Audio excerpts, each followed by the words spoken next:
Hi, I'm your host Vasco Duarte. Welcome to the Scrum Master Toolbox podcast, where we share tips and tricks from Scrum Masters around the world. Every day, we bring you inspiring answers to important questions that all Scrum Masters face day after day. Hello, everybody. Welcome to our Thursday, the Success Question Day here on the podcast. And this week, we have with us Fred Deichler. Hey, Fred, welcome back. Hey, good day. Thanks for having me back. Absolutely. Good day to you too and everybody out there. So today's Thursday, we talk about success, what it means for us as Scrum Masters. But before we dive into that, do share with us, Fred, what's your favorite retrospective format and why? My favorite retrospective format, it actually relates to the story from yesterday with quarterly planning. And it's the one I like to do at the very first sprint of the quarter, which is one called Remember the Future. And this is the idea is like, put yourself 3 months into the future. You were very successful with your plan. What were the behaviors that you did that helped you get there? And then I'd ask him, what were the challenges that came up over those 3 months that you had to overcome? So how do you kind of orient the conversation? So I imagine you have those questions somewhere in a board or on the wall, wherever, but how do you then orient the conversation? How do you bring the team along for that conversation? Yeah, we're globally distributed, so we got to do it on our virtual boards.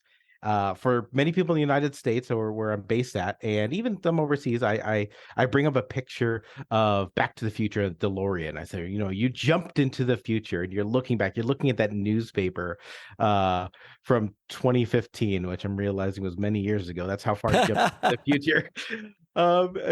You look at it, you were successful, and bring yourself to that point. And I think for me, the thing that helped me with the teams over the years with this one is we would repeat this cycle every 90 days where they understood, hey, we're going to do this retro. And they even started to look forward to it. I vary my retros quite a bit from sprint to sprint, but this was one that I always try to go back to, that first sprint of the quarter. And I really like these futurespective type formats because they also help the team come together and create a shared story even before the story happened. And this helps with team feeling that they belong somewhere, like there's something we're building together. In fact, that's a trait, right? Like great teams often talk about the future they have together, not just the past, but they talk about the things they want to do. And also it helps us be ready, right? We don't know what's going to happen, but some of the stuff we imagine in that Remember the Future retrospective will in fact happen. And at that time, we will have had that conversation about what we want to do about it. Absolutely. So obviously, we do these retrospectives because we want to ensure that our teams and ourselves succeed at the job that they and we have. So Fred, share with us, what's the definition of success for the Scrum Master role in your mind? Yeah. So I think in the Scrum Guide, it talks about how the Scrum Master is responsible for the effectiveness of the Scrum team. And that's something I've struggled with over the years through my own agile journey. Early on, I was a firm believer that has to do with how much the Scrum team relies on you. Like, I know I'm successful when the Scrum team doesn't need me. They don't need me for the dailies. They don't need me for many aspects of this sprint. They don't even need me for the retrospective, even though I will say I love conducting retrospectives. Everyone, all my network knows this. And so that's where I was at. But for me, it wasn't as satisfactory.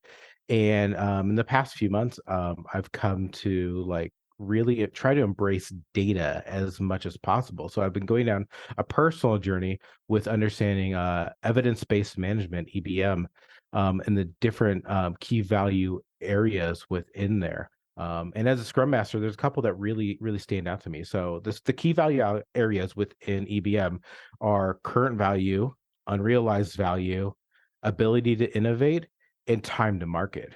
And I really feel like a Scrum Master can have a huge impact on ability to innovate and time to market by focusing on the work we do. So what I've been doing in the past few months is actually how can I get at some of these data points? So within ability to innovate, I look at what is the mix of stories versus bugs versus spikes versus tasks. Are we committing enough of our time? Not story points, because those don't matter in this conversation, but the work units. what is our percentage of work units that are stories? If it's too low, I bring it to the team. Say, hey, I've noticed a trend. Our number of stories, our story percentage is down. What's going on? And let them inspect on what's going on to help change things. Another one that I'm working with our data team on is one called the installed version index, which when you first tell an engineer, they're like, oh, how many different versions or how many different variations of a library do we have? Like, no, that's not what it's about. Installed version index is about the mutations and permutations that happen through experiments and feature flags. Every time you subdivide your code, you're creating complexity in your development, complexity with your testing, and risk in production. And so if we can take some of those tens to hundreds of experiments and analyze like what percentage of our user base is actually on these, if we're in the low numbers, what are we doing to drive that to zero? Turn off that experiment. If we're in the 80s or higher, what are we doing to drive that to 100% adoption so we can merge that in, so we can simplify our code base? So those are a couple that I'm really focusing on by my goals by the end of this year, to have those ready for teams to actually digest themselves under ability to innovate. And then we look at time to market, the other one I think a Scrum Master can have effect on. And that's where we can look at like how long it take from like a bug or some error to go from like creation to completion. What is our commitment to that? Not our SLA, but how long when something's reported does it take us to do it? And are we happy with that number? And then the corollary to that is stories. When a new idea comes to us, when we create that story in our backlog, how long before a customer can experience it?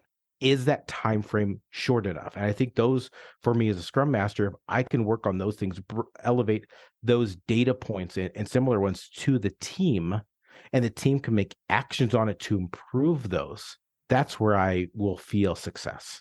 I like how you presented this. Definitely something for people to check out. I'll put the link to evidence-based management on the show notes, but this aspects, ability to innovate, time to market, and the metrics you chose to focus on, I think those are very good reminders that we need to think about the pragmatic impact we have on the team's success, and them being on their own and managing their work on their own and owning their work is definitely important, but we have a lot more to give if we pay attention to it.